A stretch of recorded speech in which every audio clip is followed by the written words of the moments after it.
Então aqui no programa vocês têm, né, falando do horário da disciplina, né, que vocês sabem, né, vocês estão aqui no horário certo. Como eu falei para vocês, por enquanto a gente está com as aulas presenciais atrasadas, né? Elas vão começar em março, 21 de março, então por enquanto a gente vai ter encontros pelo Google Meet no horário que seria a aula presencial, tá? Depois, quando voltarem as aulas presenciais em março, a gente vai presencialmente, tá? Só que é uma disciplina híbrida, então a gente tem um horário aqui também de aulas assíncronas, né? Que aqui tá sábado, né? Teve essa pergunta lá no grupo, né? Aqui tá sábado, mas isso não quer dizer que tem aula sábado, tá? A coordenação coloca esse horário sábado simplesmente para não chocar com outro horário de qualquer outra disciplina. Então, na verdade, essa parte assíncrona do curso, o que vai acontecer é que eu vou fazer vídeos explicando alguns pontos, às vezes complementares, e quando começarem as aulas presenciais, a matéria mesmo, e vou colocar na internet, vou compartilhar com vocês para vocês verem os vídeos, fazer os exercícios, e nas aulas presenciais a gente vai basicamente fazer exercícios, corrigir, tirar dúvidas, e se precisar eu vou retornar na explicação da matéria, tá? Se alguém tiver dúvida. Como eu falei para vocês, aqui, né, nesse endereço aqui que você vai ter a bibliografia, o programa e os próprios slides que eu estou usando para dar aula, também vou colocar ali. Então, né, nossa bibliografia tem muitos livros, tá? Não quer dizer que todos esses a gente vai utilizar o livro todo. Eu pedir uma coisa para algum de vocês, pode ir lá no grupo do WhatsApp ou no Teams também e deixar o link dessa outra aula aqui, para ninguém aparecer lá na outra sala, porque senão meu computador vai acabar travando aqui. Então a gente tem aqui muitos livros, muita bibliografia, que algumas delas a gente vai estudar algum ponto específico desse livro, um capítulo específico, né? Não o livro todo.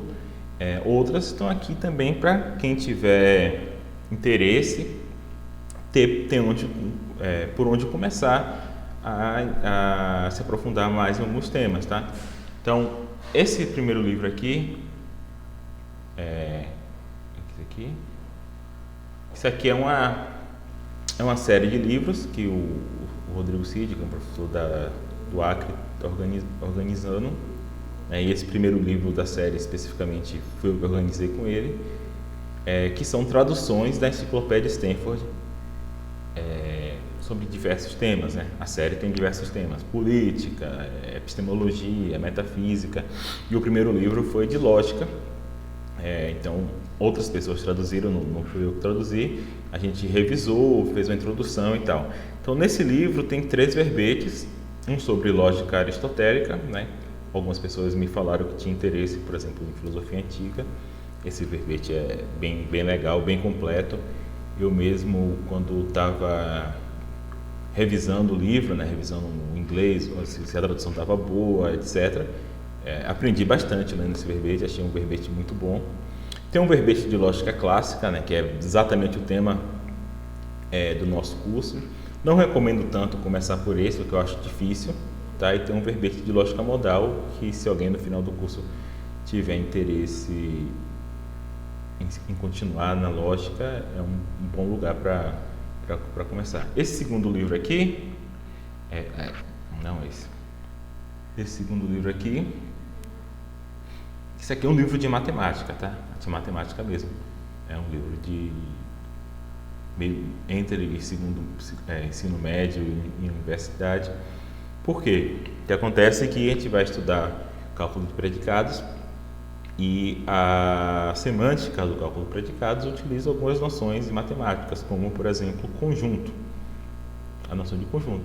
Não é nada muito difícil o conjunto, né? Acho que vocês até lembram da escola. noção de pertencimento, tal elemento pertence a tal conjunto, noção de continência, né? Tal conjunto está contido, é subconjunto de tal outro conjunto, esse tipo de coisa. Então, como também eu não vou pressupor que todo mundo lembra disso muito bem, então a gente vai ter uma aula específica para tentar relembrar esses pontos, para que quando a gente for falar disso no curso não seja muito difícil ou alienígena para você, né? Esse livro aqui do William Keneally e Martha Keneally, a gente não vai usar ele no curso, mas ele é um livro muito bom sobre a história da lógica, tá? É um livro todo sobre a história da lógica, bastante bem aprofundado, certo? Então, a gente não vai ter tempo de pegar a história da lógica de maneira tão aprofundada, mas pode ser que alguém se interesse pela história da lógica, um bom lugar para se aprofundar no tema, né? Esse livro aqui do Benson Mattes é um livro de lógica, uma introdução à lógica, só que ele é um livro bastante antigo. Vocês veem aqui que ele é de 68, né? E a lógica mudou bastante desde 68, já se avançou muita coisa. Mas esse livro tem um capítulo específico sobre a história da lógica que é bem bom, e a gente vai usar esse capítulo na nossa aula de história da lógica, tá? Então, nossa bibliografia mais importante, vou até mudar a cor aqui para verde, são os livros de Mortari.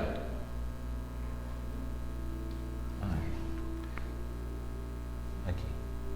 E esses dois aqui, tá? Como eu falei para vocês, Introdução à Lógica, primeira edição é a verde e a segunda edição é essa aqui, branca, tá? Eles não diferem tanto, né? Eu acabei de descobrir um pouco mais cedo que a edição branca tem capítulo sobre cálculo proposicional, a verde não tem. A edição branca também tem um capítulo final sobre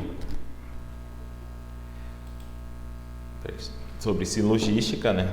A tradução da lógica de Aristóteles para a linguagem moderna. Mas de resto, principalmente quando se trata do cálculo de predicados, que é o nosso tema, eles são bastante parecidos. Então, não vai ter nenhum problema vocês estudarem pela primeira edição, tá? Então, esse aqui é o livro que, se vocês forem ler uma coisa, é para ler ele, tá? Esse aqui. É para ler esse livro aqui, tá? É um livro fácil, na medida do possível. Ele vai introduzindo ponto a ponto e a gente vai seguir os capítulos desse livro de maneira bem próxima, bem devagar, para não dar nenhum problema. Esse outro livro aqui, deixa eu botar em amarelo de novo, é um livro de filosofia da lógica, tá? Que é um tema que as pessoas podem se interessar, tá? Então, acho que em algum ponto eu cito ele como uma leitura opcional, mas se alguém se interessar por filosofia da lógica, esse é um livro bem bom, tá? Susan Hackett, uma filósofa americana importante. Esse livro aqui, ele está em inglês porque eu não achei nada em português, tá? É um livro sobre lógicas não clássicas, que é algo que a gente vai falar rapidamente no final do curso, não é nosso tema, mas eu coloquei aqui mais só para que, se alguém tiver interesse em lógicas não clássicas, pode pegar esse livro se souber ler inglês. Esse último livro aqui é um livro de teoria da computação. Mesma coisa, coloquei como leitura opcional na aula sobre linguagens. Não é necessário ler. Se alguém tiver interesse em se aprofundar, pode ser interessante, tá? Então, o que é para ler mesmo para o curso é o livro de Mortari, com certeza, tá? Esse livro aqui a gente vai ler um capítulo, que é o capítulo de História da Lógica, que é um capítulo divertido, né? Não tem matemática nenhuma, é história, principalmente da lógica antiga, da lógica medieval e da lógica moderna atual. É interessante para vocês, né? Quem faz filosofia é importante, né? Porque faz parte da história da filosofia, né? Os desenvolvimentos da lógica antiga, por exemplo, por Aristóteles, pelos megáricos e pelos estoicos, né? Na filosofia medieval, né? Pelo Abelardo, tentando lembrar aqui de lógicos importantes, né? Acho que o Abelardo é o mais importante medieval e moderna, né? A lógica atual, que vem de Frege até atualmente, né? Com Peirce, De Morgan, Boole, um pouquinho antes. Então esse aqui é um capítulo divertido, é o último capítulo desse livro. E por fim, esse daqui de maneira opcional, tá? Então o que é para ler mesmo é esses dois aqui, tá? E principalmente esse aqui, tá? O De Mortari. Tá, então continuando, falando um pouco aqui dos temas, né? Essa primeira aula aqui que a gente vai falar hoje, se não der tempo de falar tudo, eu vou soltar um vídeo lá no YouTube com o resto da aula. É aquela aula tradicional de primeira aula de lógica. Provavelmente vocês tiveram uma aula muito parecida ou igual no curso de Lógica 1. Tá? Giovanni está perguntando se o livro de John Note é bom. Olha, Giovanni, eu não conheço. Eu vou dar uma olhada e te falo. Tá? Então vocês provavelmente tiveram uma aula muito parecida em Lógica 1 sobre o que é validade, o que é um argumento, o que é uma proposição, o que é validade, o que é correção. Então são noções informais que a gente depois vai tentar capturar utilizando a linguagem lógica, né? Então isso aqui, acho que não tem nada demais isso aqui. Aí, semana que vem, a gente vai falar da história da lógica, né? Também, como eu falei. Então perceba que aqui eu sempre coloco leitura opcional, leitura obrigatória, né? Então, no caso aqui, a leitura obrigatória para essa semana é o capítulo 1 e 2 do livro do Mortari, que é o livro verde que está lá. Então, o capítulo 1, na verdade, é uma introdução. O capítulo 2 é o que realmente tem o assunto, né? De o que é argumento, o que é validade, etc. Para essa aula 2, né? No capítulo 2 de Mortari, lá no finalzinho, tem uma partezinha sobre a história da lógica, só que é muito pequenininha, é tipo coisa de 3 páginas, 2 páginas. Então, nesse caso aqui específico, eu sugiro que vocês leiam o capítulo aqui do Benson, tá? Que não é tão grande e é bem legal, assim, é um texto histórico e tal. Quem tiver interesse mais ainda em se aprofundar, principalmente em lógica de Aristóteles, né?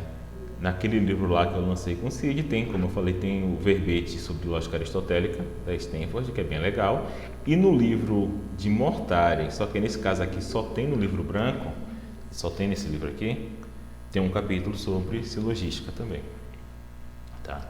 Mas o capítulo lá, esse capítulo aqui da Stanford, ele é muito bom, tá? Um dos melhores textos que eu já li explicando a silogística, tá?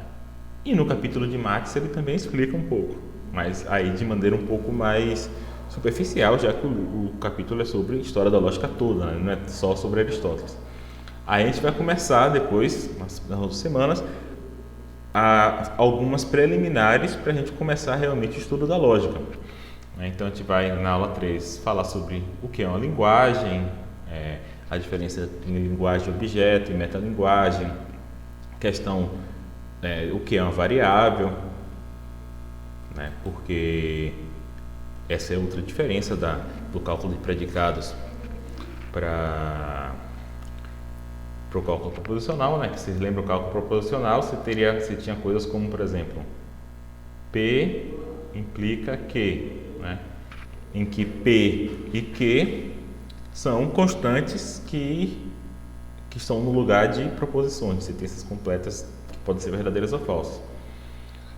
No caso da lógica, cálculo de predicados, você vai ter coisas como, por exemplo, deixa eu apagar esse daqui, você vai ter coisas como, por exemplo, para todo x, se x é homem, então x é mortal.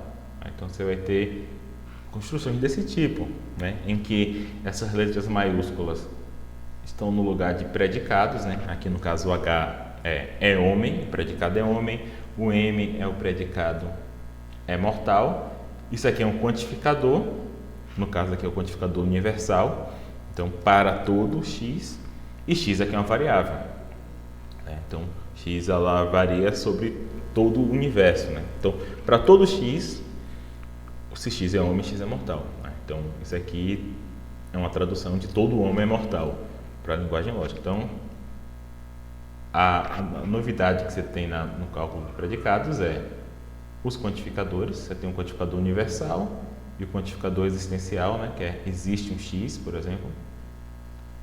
E a outra novidade é o uso de variáveis, tá? Então, mas não se preocupe com isso agora, estou só dando um spoiler do que a gente vai estudar no futuro.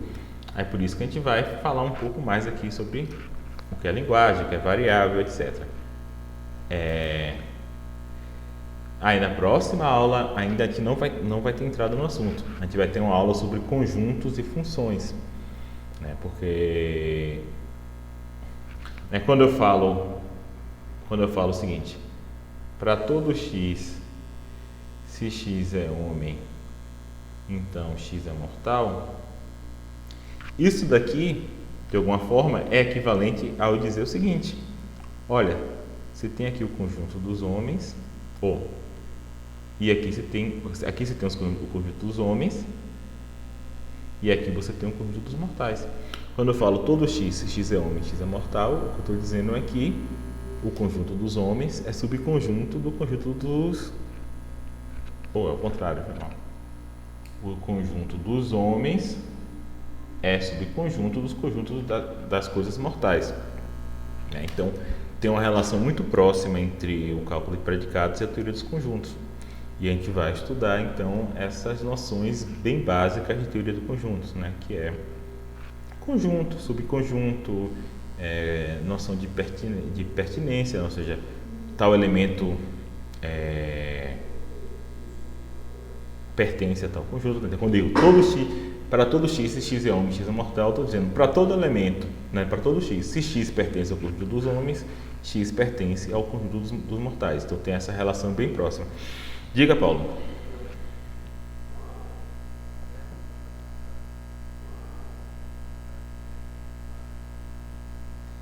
Esse é o contrário?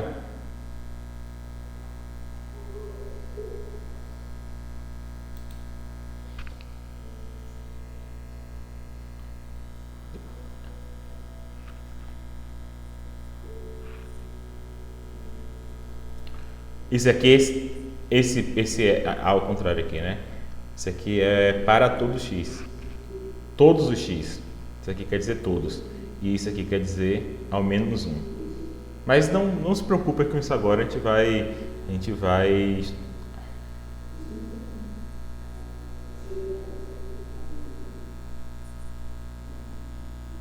toda a questão você tem. Não, isso aqui é um símbolo da lógica, dependendo da fórmula que você vai usar, vai ter esse símbolo ou não. Mas a gente vai chegar lá. Por enquanto não é para usar esse símbolo porque a gente não aprendeu ele ainda. Aí, nessa parte 2 que a gente vai começar a estudar o cálculo de predicados finalmente. E aí a primeira aula é sobre a sintaxe, ou seja, como formar fórmulas no cálculo de predicados.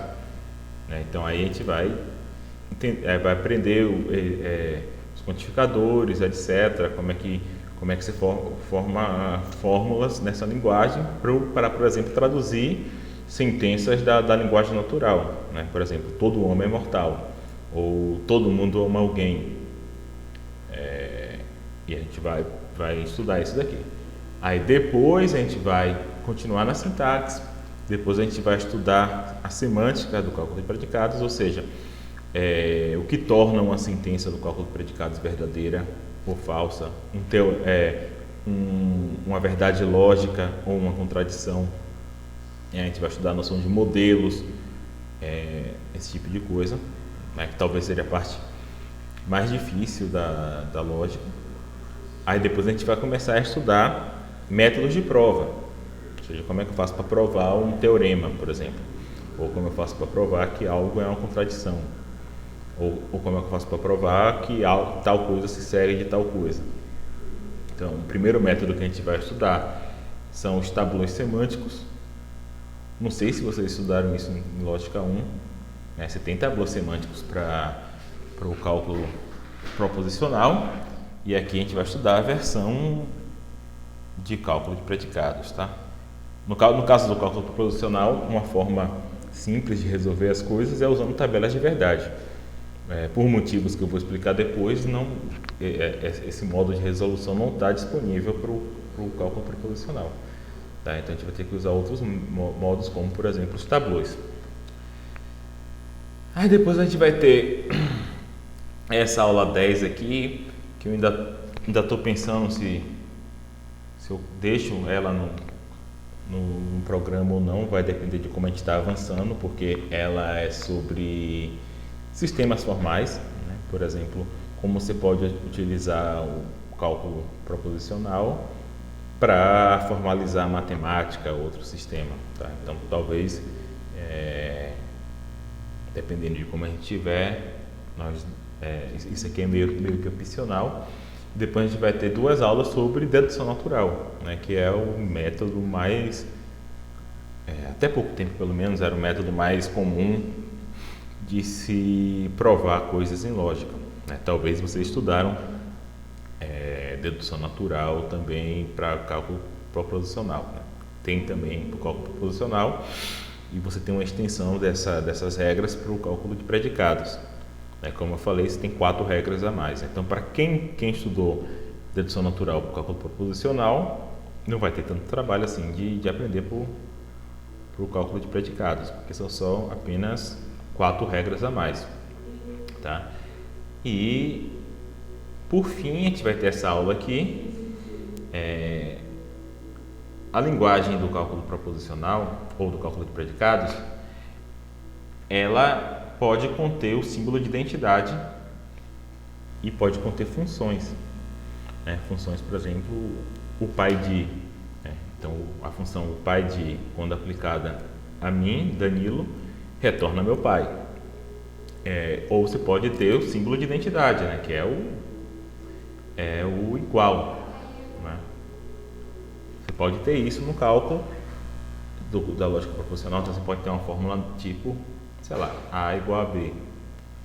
E isso introduz algumas complicações, a gente vai estudar essas complicações aqui nessa aula específica. E por fim, essas 2 últimas aulas também são mais ou menos opcionais. Uma continuação sobre a formalização da aritmética. E por fim, não vou ensinar lógica não clássica, porque não daria para fazer isso em uma aula só, mas simplesmente apontar a existência dessas lógicas, falar algumas maneiras que você pode ou estender o sistema da lógica clássica, por exemplo, para uma lógica modal, ou modificar alguma regra e se ter alguma lógica não clássica, como por exemplo uma lógica paraconsistente ou esse tipo de coisa. Tá? Então, vai ser basicamente isso que a gente vai fazer esse semestre. Então, vamos tentar fazer, ir com calma e estudar para que a gente não tenha problema no curso, tá? Então, como eu falei, aqui a biografia principal são os livros de Mortari, né? Na edição mais nova, na edição mais antiga, tanto faz. Esse aqui é um livro com a tradução da Stanford Encyclopedia, que tem um texto sobre Aristóteles que eu acho bom, recomendo ler quem se interessar por lógica aristotélica. E hoje, então, a gente vai falar um pouco sobre a relação entre lógica e argumentos, tá? Então, como eu falei, uma aula bem introdutória, que não chega a tocar na lógica ainda, mas a gente vai tentar falar de algumas noções informais de argumento, de validade e de correção, tá? Como eu disse, provavelmente vocês já tiveram essa aula antes, né? Quando eu dou, por exemplo, Introdução à Filosofia, a primeira aula também é sobre isso. Muitas pessoas fazem isso. Certamente em Lógica 1 também vocês estudaram isso. Então a primeira questão que vocês podem fazer o que é lógica, né? Imagino que vocês, por já terem pego Lógica 1, já tenham alguma noção do que é lógica, né? E, assim, no geral, apresentar uma disciplina, dar uma definição de uma disciplina, geralmente é muito difícil, né? Por exemplo, né, como é que você define a física? Como é que você define a geografia, a biologia? Geralmente é bastante complicado, né? Porque essas ciências, no geral, elas têm tantas facetas, têm tantas especialidades, elas não são estáticas, né? Elas estão mudando, avançando sobre novos temas e muitas vezes disputando fronteiras com outras disciplinas ou se misturando com outras disciplinas, que geralmente qualquer definição que a gente dá, ela vai acabar sendo ruim, no sentido de que ela vai acabar excluindo muitas coisas que se fazem nessa área, né? Vocês que fazem filosofia, não sei se já tentaram definir o que é filosofia, né? Geralmente, assim, dificilmente você chega a uma conclusão sobre o que é filosofia, porque sempre vai ter pessoas que fazem coisas bastante diferentes sobre a filosofia e a definição geralmente foca sobre um aspecto da disciplina e acaba deixando outros meio de lado, né? Pô, a minha voz estava travando e eu continuei falando, né? Ainda está travando, gente?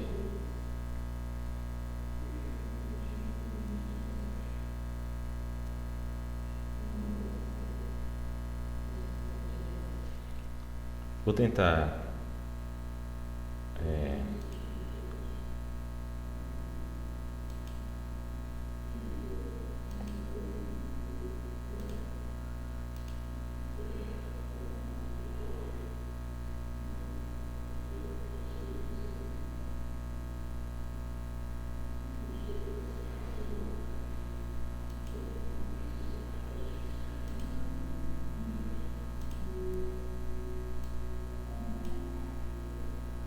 Pronto, eu desconectei e conectei de novo, ver se melhorou.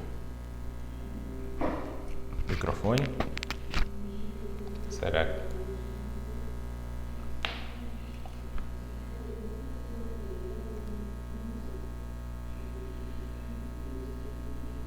Como a internet tá meio ruim, tu tá fazendo o quê, hein? Tá vendo o quê, hein? TV normal?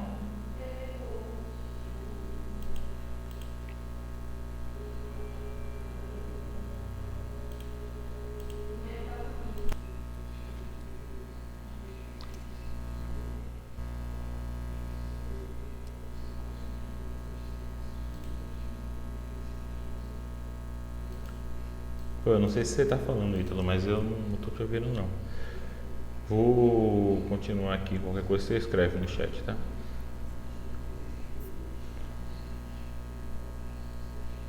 Pode repetir, Camila?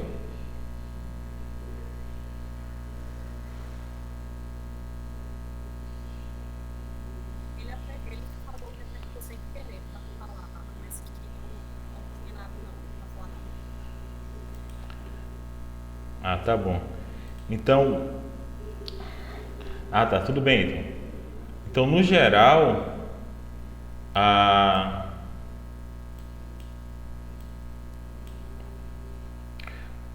ciência, a lógica é a ciência que estuda os métodos de inferência, tá? Tendo como principal objetivo determinar o que se segue do que. Obviamente, essa definição não é tão boa, porque a gente precisa saber melhor o que é uma inferência, o que é se seguir, né? E o que é consequência, né? O que é uma sentença, uma afirmação ser consequência de um conjunto de afirmações, né? Então, esse é o tema da lógica, né? Tipo, o que se segue de um conjunto de afirmações, por exemplo. Certo? Então, o livro de Mortari, ele começa com esse mini conto aqui que é bastante interessante. Vou dar uma lida aqui para vocês, né? Vocês tentam me responder. Algum tempo atrás, num país distante, havia um velho rei que tinha 3 filhas, que eram muito inteligentes, né? Eram ótimas em raciocínio lógico e eram bonitas. Essa parte acho que não é relevante para o conto. Elas eram a Guilhermina, a Genoveva e a Griselda. Como eu nunca consigo gravar o nome dessas 3 aqui, eu vou chamar só de 1, 2 e 3, tá? Era a filha 1, a filha 2 e a filha 3.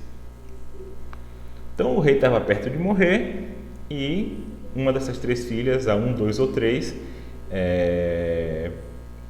precisava ser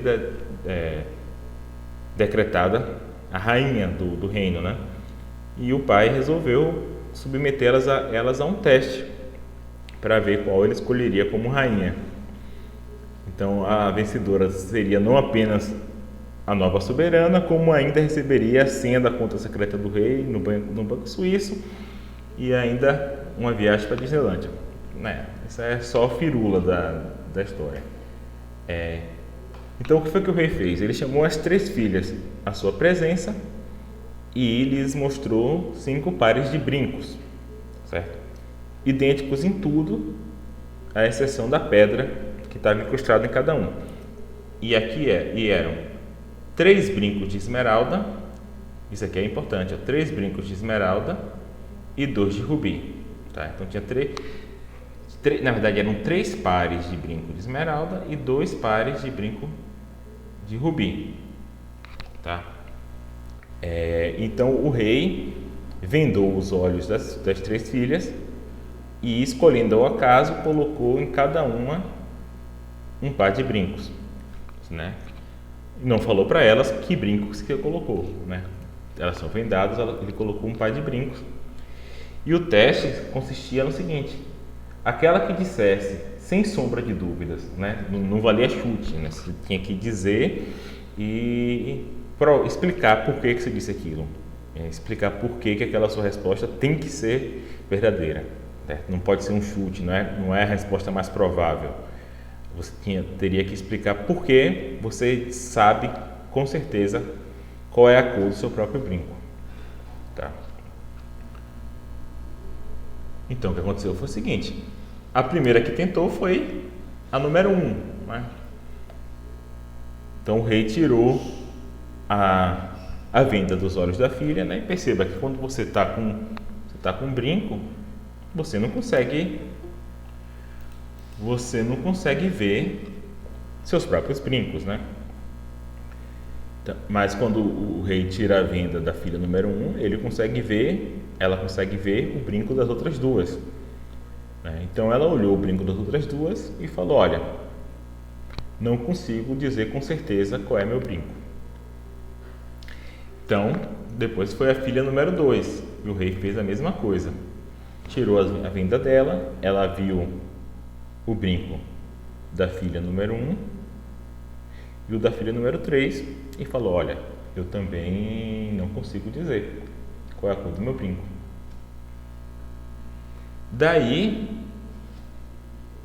a filha número 3, sem nem tirar a venda, ela falou: eu sei a cor do meu brinco. A pergunta é: qual é a cor do brinco da número 3 e como é que ela pode saber isso? Certo? Alguém tem alguma ideia?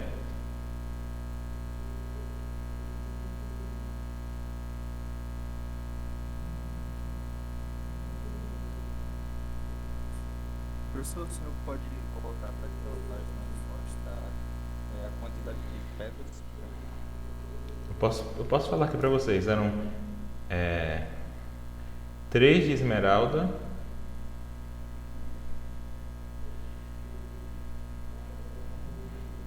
e 2 de rubi.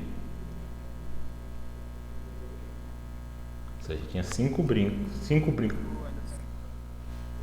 Eu estou tentando ainda montar o raciocínio raciocínio, mas na minha cabeça tá basicamente o seguinte: a primeira estava com uma pedra de esmeralda, só que ela viu as outras duas com uma esmeralda e uma rubi. Aí fez com que ela não tivesse certeza do que ela estava usando, porque teria a possibilidade dela estar usando tanto esmeralda quanto rubi. Tudo bem, mas olha só. Se ela visse 2 de esmeralda, né? Se ela visse 2 de esmeralda também ela não saberia. Então você não sabe se ela tinha de esmeralda. Ela pode, se ela visse 2 rubis ela saberia. Se ela visse as duas irmãs com rubis, ela estava com a esmeralda. Exatamente. Então esse é o primeiro ponto que você tem que pensar.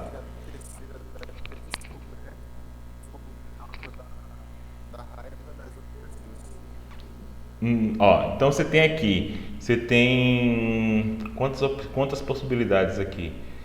Vamos ver se tem os 3 com esmeralda, né? Esmeralda, rubi. Deixa eu fazer menor, senão não vai dar não. Você tem esmeralda, rubi. Você tem esmeralda, rubi, esmeralda. Você tem esmeralda, rubi, né? Aí você tem rubi, são muitas possibilidades, são 16 eu acho. Esmeralda, rubi, esmeralda, rubi, esmeralda. Rubi você não tem, né? Porque só tem 2 de rubi. Acho que são só essas possibilidades, né?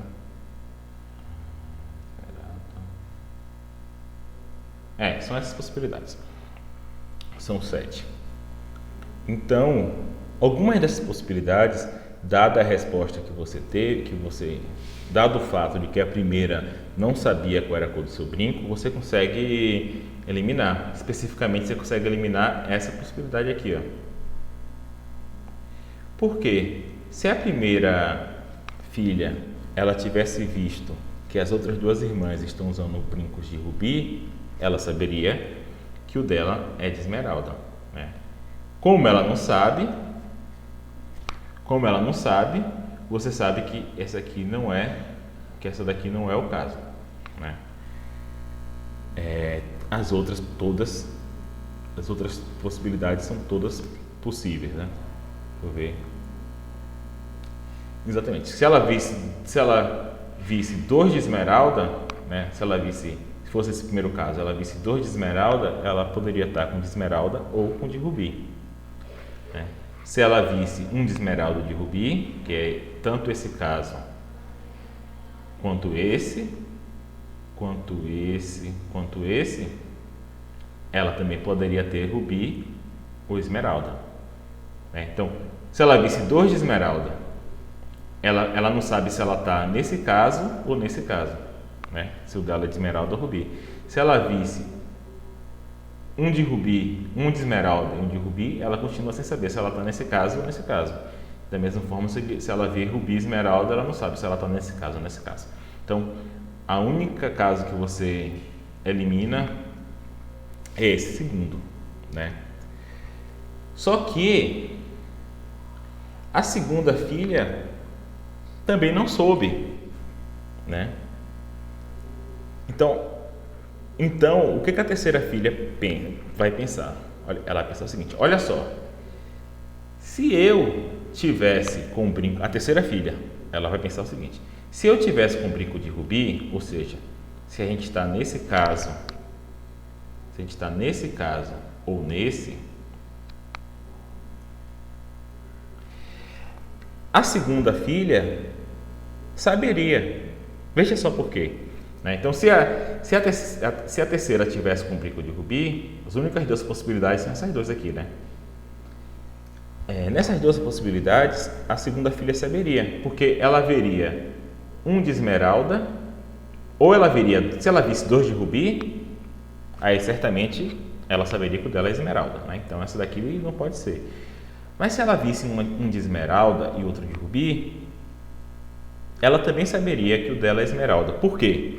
Porque ela ia pensar o seguinte: ora, se o meu fosse de rubi, a gente estaria nessa situação aqui de baixo. E a primeira saberia. Como a primeira não soube, eu só posso estar com de esmeralda. Entendeu? Então, se a terceira filha tivesse com o brinco de rubi, a segunda acertaria. Como a segunda não acertou, como a primeira e a segunda não acertou, a terceira filha só pode estar com o brinco de esmeralda. Ou seja, você não sabe. Ela não tirou a venda, né? Então a gente não sabe. A gente não sabe se a gente está nessa situação. Deixa eu botar. Tá, a gente não sabe se a gente está aqui. Nessa aqui a gente não está, né? Porque a terceira está com rubi. A gente pode estar nessa. A gente pode estar nessa. Nessa aqui a gente não está. Ou nessa. Então a gente pode estar em 4 situações. Só que nas 4, a terceira utiliza o brinco de rubi. E foi assim que ela soube. Depois tentem fazer esse exercício aqui que está até no livro do Mortari, que é explicar num texto corrido cada passo do raciocínio da terceira filha. Diga, Paulo. Não teria que ir para um resultado exato para saber exatamente qual brinco a primeira e a segunda estavam usando. A gente não tem como saber qual brinco a primeira e a segunda estava usando, mas a gente sabe qual a terceira estava. Isso que é interessante, João. Só para repetir de novo, a gente tem, a princípio, a gente teria 8 possibilidades, né? Por que 8 possibilidades? São 3 filhas e cada uma pode estar com dois tipos de brinco, né? Então é 2 a terceira dá 8. Então a gente tem 3 possibilidades. Esse aqui é tipo uma tabela de verdade, né? De cálculo proposicional. Então a gente poderia estar nessa possibilidade aqui, a possibilidade 1. A gente poderia estar na possibilidade 2, que é essa daqui. Então, nessa possibilidade 1, a primeira usa esmeralda, a segunda usa esmeralda e a terceira usa esmeralda. Nessa possibilidade 2, a primeira usa esmeralda, a segunda usa esmeralda e a terceira usa rubi. A gente poderia estar na possibilidade 3, que é esmeralda, rubi, esmeralda. A gente poderia estar... Espera que eu perdi tudo. A gente poderia estar na possibilidade 4, que é a primeira usa esmeralda e as outras 2 usam rubi. A gente poderia estar na possibilidade 5, que é... Aqui a 5, a partir daqui eu vou só repetir, as outras mudou na primeira, né? Rubi, esmeralda, esmeralda. Rubi, esmeralda, rubi. Rubi, rubi, esmeralda. Rubi, rubi, rubi. Né? Essas são as 8 possibilidades. O rei botou aleatoriamente, a gente não sabe qual foi a possibilidade que ele colocou, mas uma dessas 8 tem que ser, não tem nenhuma outra possibilidade. Então a primeira filha tirou a venda e ela falou assim: eu não tenho como saber quais são os meus brincos, né? Então, lembrando que ela tirou a venda, ela viu o brinco das outras 2, não viu o próprio, e ela falou assim: eu não sei qual brinco que eu tô, né? Então, deixa eu até mudar a cor aqui para ficar menos confuso. Nesse caso, a gente sabe que essa possibilidade aqui de baixo, ela não ocorreu. Por quê? Porque nessa possibilidade, né, a primeira está com esmeralda e as outras 2 estão com rubi. Então, a primeira filha veria que as outras 2 irmãs estão com rubi, só que só tem 2 brincos de rubi. Então, se as outras 2 irmãs estão com brinco de rubi, logicamente ela está com de esmeralda e ela saberia qual era a cor do brinco dela. Como ela não sabe qual é a cor do brinco dela, a gente sabe que não é esse o caso, né? Deixa eu botar aqui um pouquinho mais grossa essa caneta, certo? Acontece que a segunda filha também não soube qual a cor do brinco dela, certo? Então, a partir daí, a gente já consegue facilmente eliminar essa possibilidade aqui, né? Porque se a segunda filha tivesse olhado para as duas e visto que a primeira está com rubi e a segunda está com rubi, ela saberia que o dela é de esmeralda, porque só tem 2 brincos de rubi. Então, essa daqui, como a segunda não sabe, né, a gente pode eliminar essa possibilidade aqui. E essa possibilidade aqui, ela não existe, né? Eu coloquei aqui só para dar as 8. Essa daqui não existe porque só tem 2 brincos de rubi, né? Então, a gente já eliminou essa daqui, porque se essa daqui fosse o caso, a primeira saberia, né? Já que se ela visse a segunda e a terceira com brinco de esmeralda, ela saberia que o dela, ou de rubi, ela saberia que o dela era de esmeralda. Como a segunda não sabia, a gente eliminou essa possibilidade aqui. Porque se a segunda tivesse visto que a primeira e a terceira estão usando brincos de rubi, ela saberia que o dela é de esmeralda. Só que, e essa aqui, que na verdade é eliminar essa possibilidade, que é a chave para resolver o problema. A gente saberia também que essa daqui é falsa. E esse aqui é mais difícil de entender, porque a gente saberia que isso aqui é falso. Veja só por quê. A segunda filha, ela sabe que a primeira não tinha como dizer qual era a cor do brinco dela, né? Então,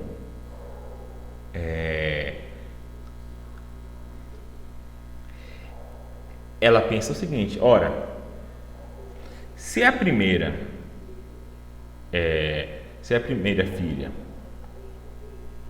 ela tivesse visto dois rubis aqui, ela saberia que o dela era de esmeralda. Como ela não soube, no caso aqui, supondo que ela tivesse visto o brinco da terceira como rubi, né?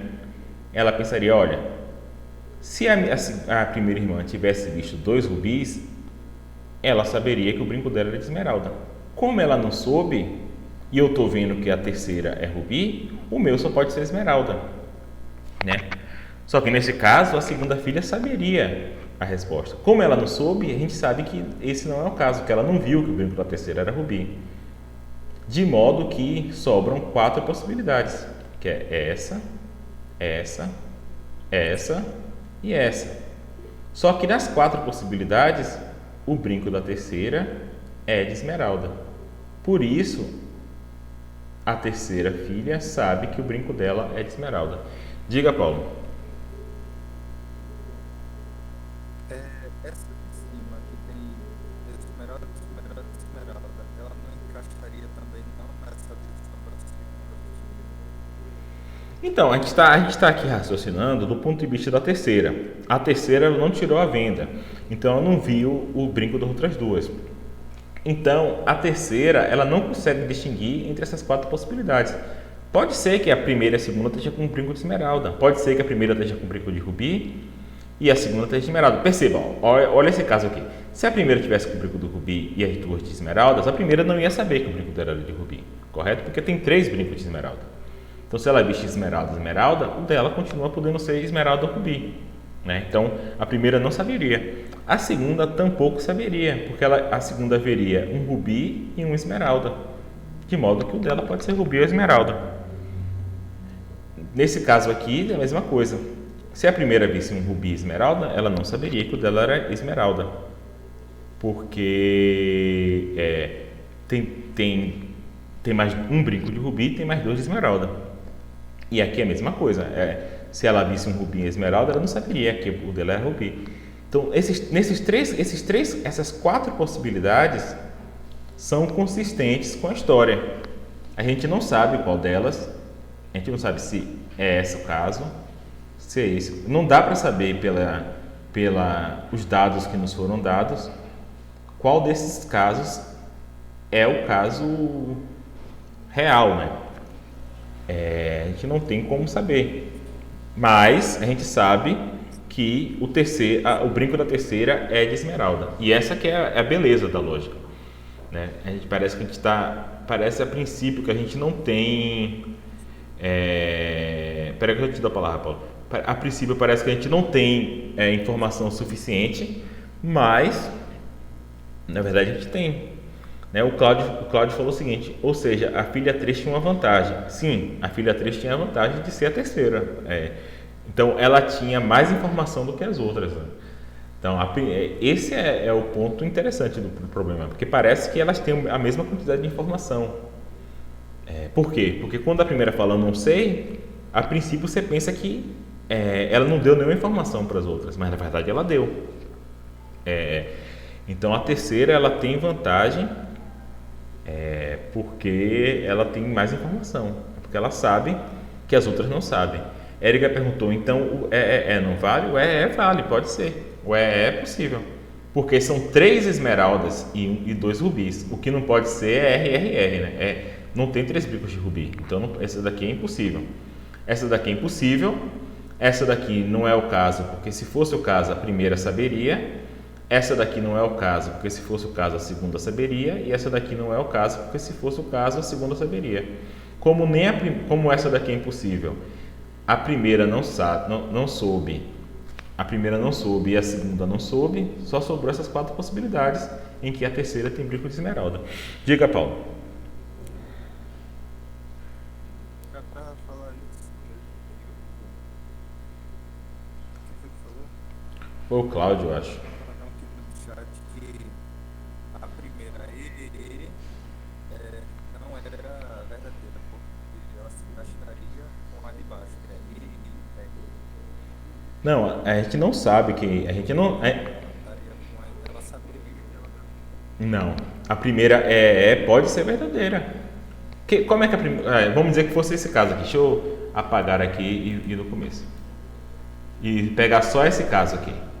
Vamos imaginar que a gente tem as 3 estão com brincos de esmeralda, né? Tá? As 3 estão com brincos de esmeralda. Quando a primeira olha para a segunda e para a terceira, ela vê 2 brincos de esmeralda. Só que tem 3 brincos de esmeralda. Então ela não sabe. O brinco dela pode ser de esmeralda, porque tem mais um brinco de esmeralda. E o brinco dela pode ser de rubi, porque tem mais 2 brincos de rubi. Quando a segunda olha para as outras 2, mesma coisa, ela não sabe. O brinco dela pode ser de rubi e o brinco dela pode ser de esmeralda. E, inclusive, se o brinco dela for de rubi, se fosse esse o caso, ainda assim a primeira não saberia, porque ela veria um rubi e uma esmeralda, de modo que ela não saberia se o brinco dela é rubi e esmeralda. Então pode ser 4 possibilidades, pode ser tanto pode ser pode ser e pode ser pode ser essas 4 possibilidades. A questão é só que nas 4 o brinco da terceira é de esmeralda, certo? A gente conseguiu eliminar todas as possibilidades em que o brinco da terceira era de rubi, só que a gente não consegue saber qual possibilidade é, tá? Mas tentem fazer esse exercício de colocar, de explicar frase por frase esse raciocínio. É um pouquinho complicado de pegar o ponto às vezes, mas se vocês pensarem bem, vocês vão entender. Dá para inclusive fazer essa prova usando lógica modal epistêmica. É bem mais complicado. É melhor fazer informalmente. Então, isso tudo aqui, todo esse exercício sobre esse caso foi para dar um exemplo exatamente de raciocínio. Raciocinar é manipular a informação disponível, né? Então, você tem um enunciado do problema que te dá algumas informações. Tem 3 brincos de esmeralda, tem 2 brincos de rubi, a primeira não soube, a segunda não soube, né? Então você tem essas informações e daí você consegue manipular essas informações para extrair informação a mais, que no caso o brinco da terceira é de esmeralda, né? Então, que o brinco da terceira é de esmeralda é uma consequência lógica da informação que está no enunciado do problema, tá? Então, numa inferência ou no raciocínio bem feito, né, quando ele funciona, você acaba chegando a conclusões que você não sabia antes, né? Você acaba gerando novos... Você começa de coisas que você sabia, você faz um raciocínio e chega a novos conhecimentos, novas coisas que você sabe. Só que isso aqui é interessante, ainda mais quando a gente for estudar a dedução natural, que nem sempre o ponto de partida de um processo de raciocínio são coisas que você sabe. Muitas vezes a gente raciocina por hipótese, né? Então a gente, partindo da hipótese que tais coisas são verdadeiras, né? Mesmo que a gente não saiba se são, né? A gente fez várias vezes esse tipo de raciocínio quando a gente estava tentando resolver o problema. Se o brinco da segunda ou se o brinco da terceira fosse de rubi, a segunda saberia que o brinco dela é de esmeralda. Como ela não sabia, o brinco da terceira não é de rubi. Então a gente está fazendo uma hipótese e vendo o que se segue daquelas hipóteses, né? O que se segue da hipótese não necessariamente é verdadeiro, porque a gente não sabe se a hipótese é verdadeira ou falsa, mas a gente sabe pelo menos que se a hipótese for verdadeira, o que se segue também vai ser verdadeiro, né? Então o livro dá o seguinte exemplo: você pode estar interessado em saber o que vai acontecer com sua vida financeira se você comprar aquela TV de 60 polegadas que você viu no mercado. Você pode, né? É uma hipótese. Bom, imagine que eu compre essa TV, ela custa R$6.000, sei lá. Eu não vou ter dinheiro para o aluguel. Então você tirou uma conclusão, né? Essa conclusão não é necessariamente verdadeira, porque a premissa não é algo que você toma como verdadeiro, não é algo verdadeiro, é apenas uma hipótese. Mas você sabe que se você comprar a televisão, você vai ficar sem dinheiro, né? Então isso também é um raciocínio, apesar de partir de uma hipótese. Só que tem um problema, né? O raciocínio é algo que acontece no cérebro das pessoas, né? E geralmente a gente nem toma consciência de como nós estamos raciocinando, né? Acontecem coisas aqui, eu não sei como é o cérebro, a cabeça de vocês, minha cabeça é meio caótica, né? Nem sempre minha cabeça funciona de maneira linear. Não, tomei essa hipótese, aí apliquei essa regra e aí cheguei à conclusão. Não, as coisas vão acontecendo aqui e tem uma hora que parece que pisca a conclusão. É isso, né? Então, o raciocínio é algo que acontece na cabeça das pessoas, né? E a lógica não estuda o que acontece na cabeça das pessoas nesse sentido, tá? Aqui alguns exemplos, né? Tem esse exemplo que eu sempre acho legal, porque eu acho engraçado o nome desse cara. Friedrich Karl Kekulé era um químico alemão. O nome Kekulé é engraçado, né? Ele foi o cara que descobriu a forma dos anéis benzênicos, e é uma história famosa que ele disse que sonhou com a cobra comendo o próprio rabo, e daí ele teve a ideia de que o benzeno forma um anel, e daí ele fez essa hipótese e que era verdadeira, né? Então, o modo como ele chegou a essa hipótese pode ser uma coisa maluca, como isso. Não, ele sonhou com a cobra mordendo o próprio rabo. Não é isso que a lógica estuda, não é raciocínio nesse sentido de como acontece na cabeça das pessoas. Então, apesar de que às vezes as pessoas falam que a lógica é a ciência do raciocínio, não é nesse sentido, não é um raciocínio do modo como as pessoas raciocinam, né? Isso daí quem estuda é psicologia, ciência cognitiva, etc. O que a lógica estuda simplesmente se a conclusão do raciocínio realmente é consequência, e essa é a palavra importante, ou seja, se segue, ou seja, como a gente vai ver quando a gente falar da noção de validade, se as premissas forem verdadeiras, a conclusão é necessariamente verdadeira, algo desse tipo. Então é isso que a lógica estuda, se a conclusão se segue das premissas, né? Não necessariamente quais são os caminhos que a mente da pessoa, a sua ou de qualquer outro, tomou para chegar àquela conclusão. Às vezes a gente pode né, tomar um caminho maluco e chegar à conclusão. Então a lógica ela só se importa com a relação entre as premissas e a conclusão, e não com o caminho mental que se faz de um para outro, né? Então o ponto da lógica é saber se a conclusão está adequadamente justificada a partir da informação disponível, no caso as premissas, se a conclusão pode ser afirmada a partir das premissas, se a conclusão é consequência lógica das premissas, se a conclusão se segue das premissas, tá? Então, por isso que a lógica ela não trabalha com raciocínios em si. Como eu falei para vocês, raciocínios são entidades mentais, né? Estão na cabeça das pessoas.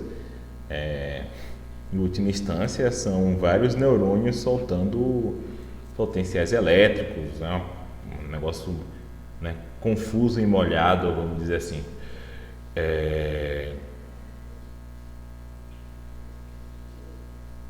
Então, por isso que a lógica, em vez de estudar raciocínio, ela está mais próxima de estudar argumentos, tá?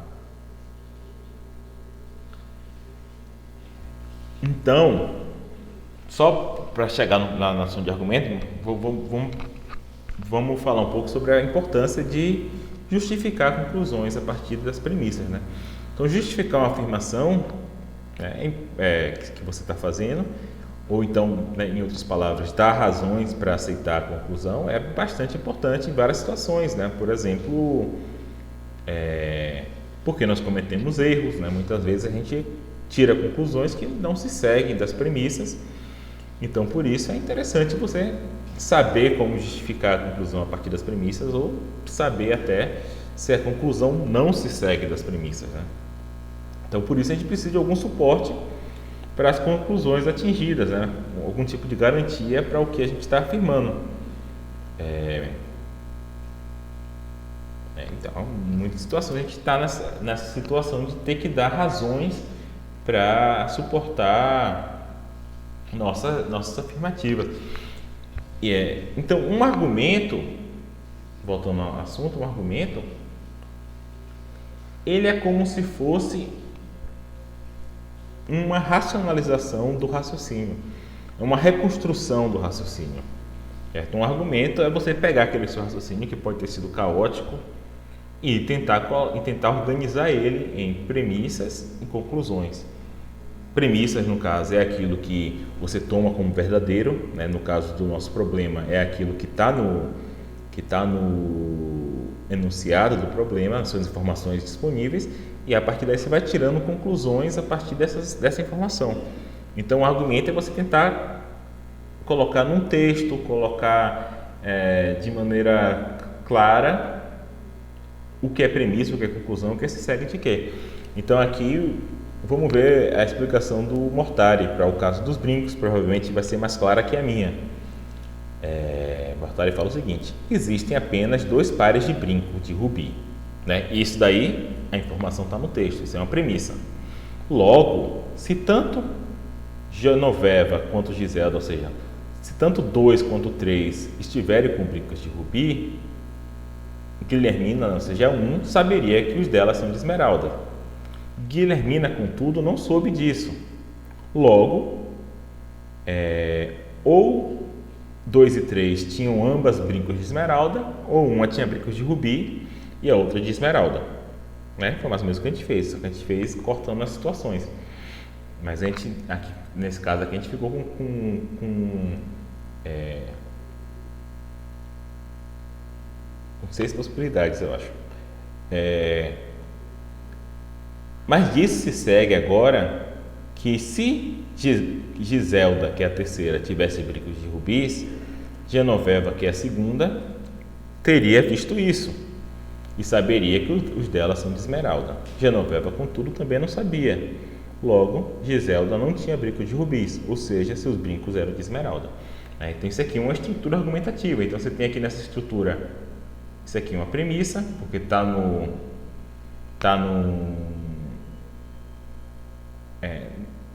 na descrição do problema, né? Daqui é uma conclusão que ele tirou a partir dessa premissa, né? Isso aqui vai até aqui. essa parte aqui. Então aqui é uma premissa 1, conclusão 1. Essa parte aqui também é uma premissa, porque está na descrição do problema, né? Que Guilhermina não soube. Então isso aqui é uma premissa 2. E isso aqui Aí no caso, a conclusão 1 também é premissa do segundo argumento, né? Então a relação entre algo ser premissa e algo ser conclusão, algo pode ser premissa de um argumento e conclusão do outro. Então esse segundo argumento aqui tem duas premissas e chega à segunda conclusão, e assim ele vai adicionando mais informação, mais premissas e chegando até chegar à conclusão final, tá? Então isso pode parecer confuso, mas talvez não fique tão confuso no futuro próximo.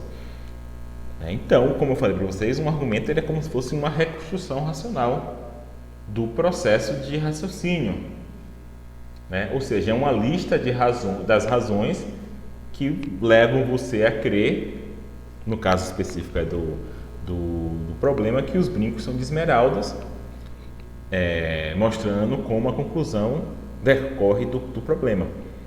No caso geral, um argumento é uma lista daquilo que te leva a crer na conclusão, ou seja, essa lista são as premissas, né? Então o argumento ele tem uma lista de premissas e uma conclusão que se segue dessas premissas.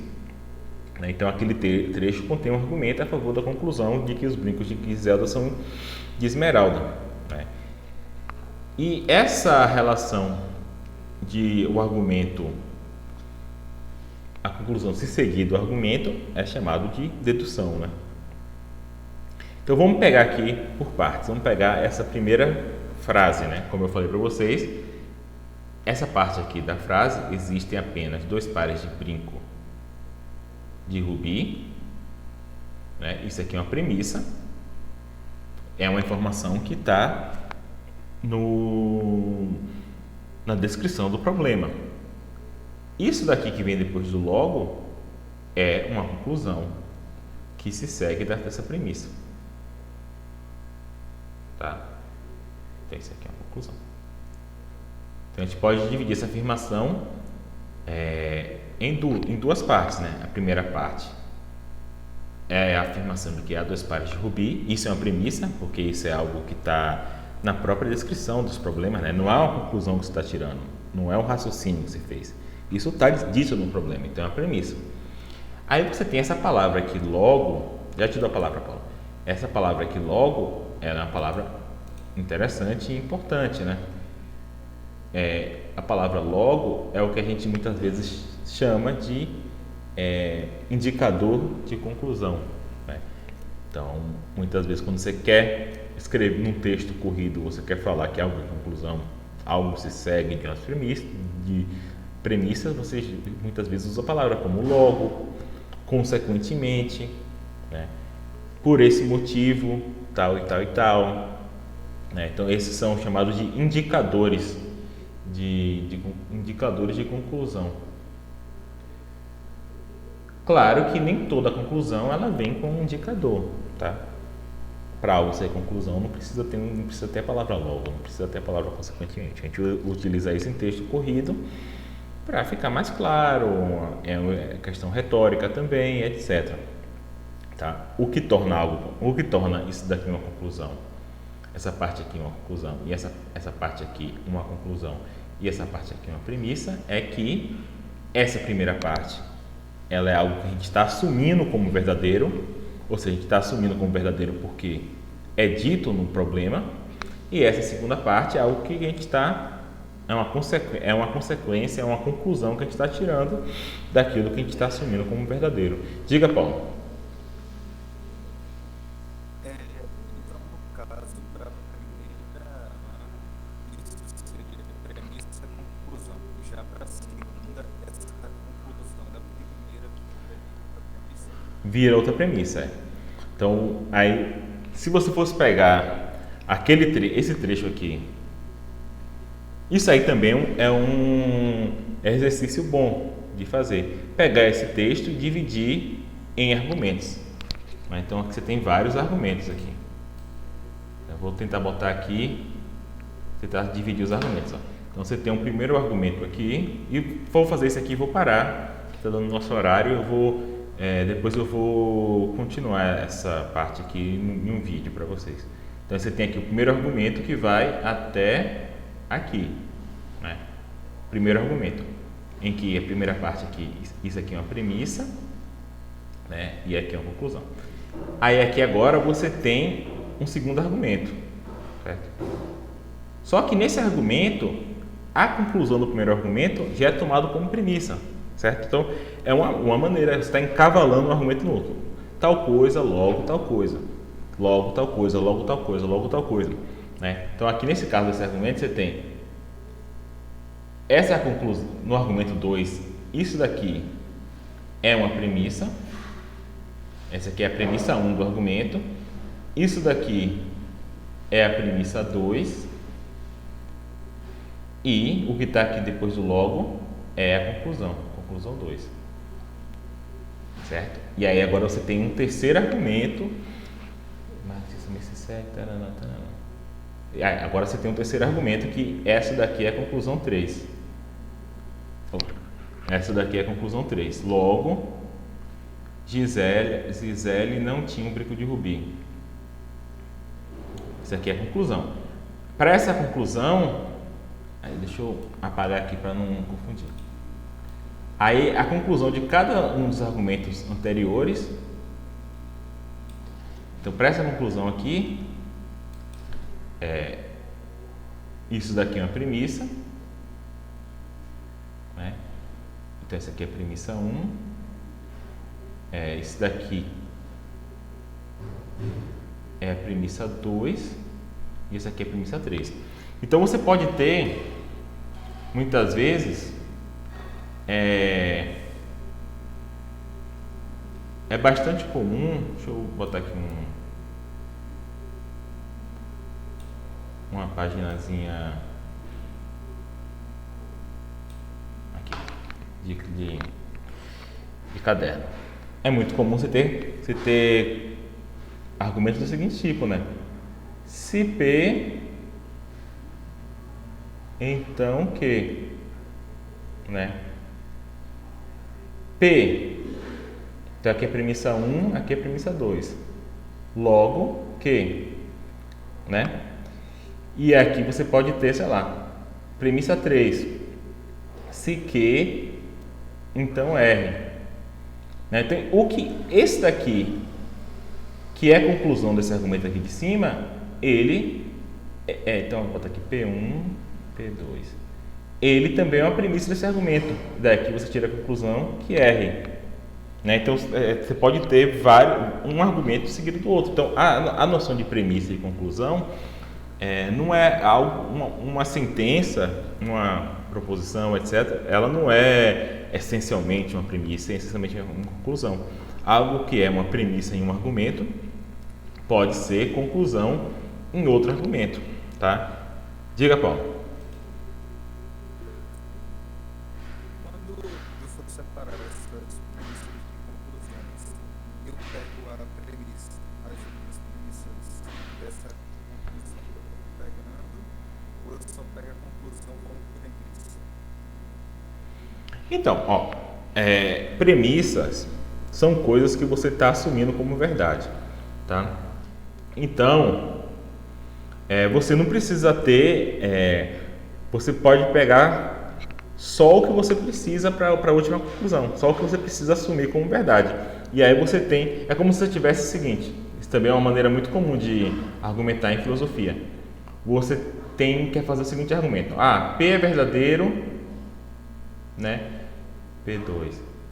Q é verdadeiro, logo, conclusão, R é verdadeiro.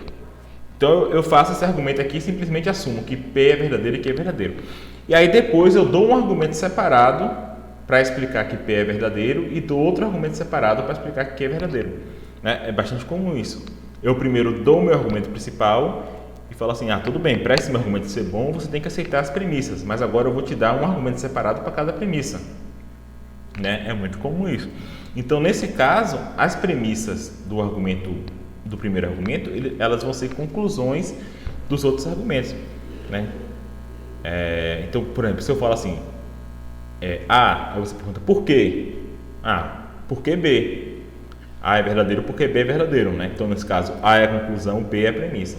Aí você pergunta assim, pô, e por que B é verdadeiro? Ah, porque C é verdadeiro. Aí, nesse caso, agora B é a conclusão da premissa C.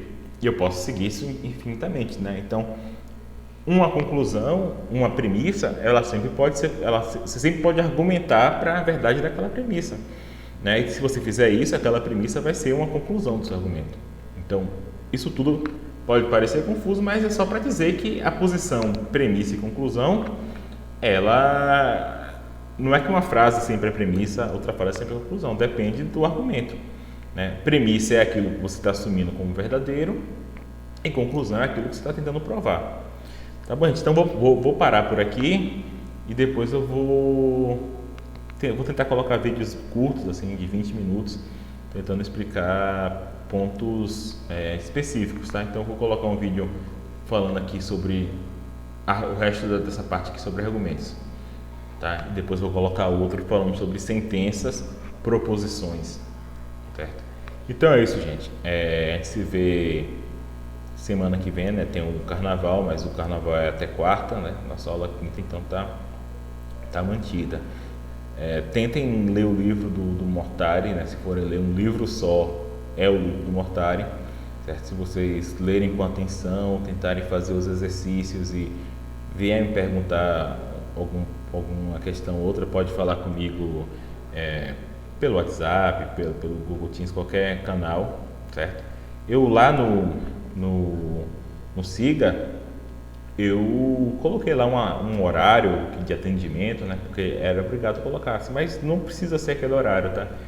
Se vocês tiverem dúvidas, podem entrar em contato comigo, a gente pode falar pelo WhatsApp. Se for algo mais complicado, a gente pode marcar, por enquanto, para fazer um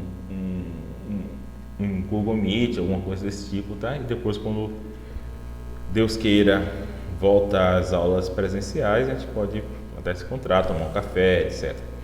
Tá bom, gente? Então, não se assustem com a lógica. A gente vai tentar ir devagar e tentar que não seja tão traumático para ninguém. Valeu? Então,